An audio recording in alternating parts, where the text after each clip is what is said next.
as we deal with residential clients all the time. Hey, we found our dream house.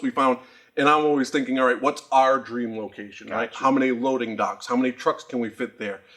Is it going to have good tractor trailer access? Parking, overnight parking for the long distance people that are driving in, because eventually our goal would be to own our own location somewhere. And we want to make sure that when we're looking, we have enough square footage, how we have 2 locations now.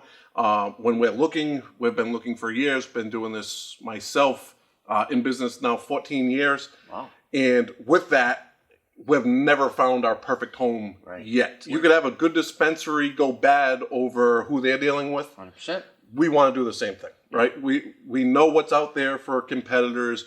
We know, I don't waste my time on how many trucks are they sending out. We're worried about us, which is different than a lot of our competitors. Worried about what everybody else is doing. We focus on us, and that's why we're growing. And what was the inception of GMETZ? Was that 2010 that you started? So 2010. What was the idea? Was it on a napkin? Were you hanging out and said, oh, or is it in the family business? Did you sprout off and do it on your own? Like, what was the story? So there? All of it, yes. So everything you just said was a yes. All of it. So it started, right? Everything was yes. Started originally scrap piece of paper. Okay. Right. Believe it or not, I still have the original notebook that I started with. First page was what the stuff I knew immediately. Right. I'm a 4th generation mover. Wow. I have been doing this my entire life. My great grandfather was Jesse Crum Jr. Okay.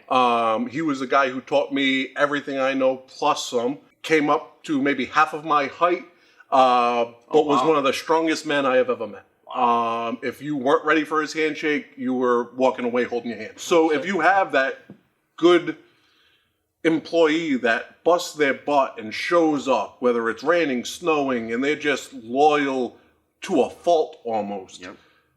Well, you have to be loyal back. 100%. And if you're not, maybe they turn into your worst nightmare of competition. Maybe they don't have that drive. So I think sometimes you, as a business owner, you weigh that out. First thing I was like, all right, what are our trucks going to look like? Right? What do they need for equipment? And then it was, okay, that page is done. Now let's go out and get a truck and the equipment. Right. And then, okay, what's next? I was a mover turned business owner, not a business owner turned mover. How does that relay into employees? What type of employees do we want? It wasn't like, oh, I want John. I worked with him. He was a great guy. I want him. It was, what was John's qualities? Correct. Right? So it was not the person. Not the person. It was the qualities. Yes. We don't hire subcontractors. They're all employees. So if something does happen, there are people. We know who they are. We trust them. Infrastructure and accountability in place. Exactly. I've been doing it my entire life. And when I say that, I mean, I was 8 years old on a moving truck with my grandfather, an uncle, or a cousin sitting next to me. And, they took pride in their work back then. And that's what we're trying to get now, is to take pride in it. So when something does go wrong, it was an honest mistake. Right. Not neglect. All right. And I got it. Don't worry about it, Mrs. Jones. Yep. I got it. Things change, things fluctuate, and those are the things that we have to have our guys in the know for, right? They're not going to show up and be upset as long as honesty, right? Every person I talk to and anything like this, it's honesty, right? We're honest, we're upfront.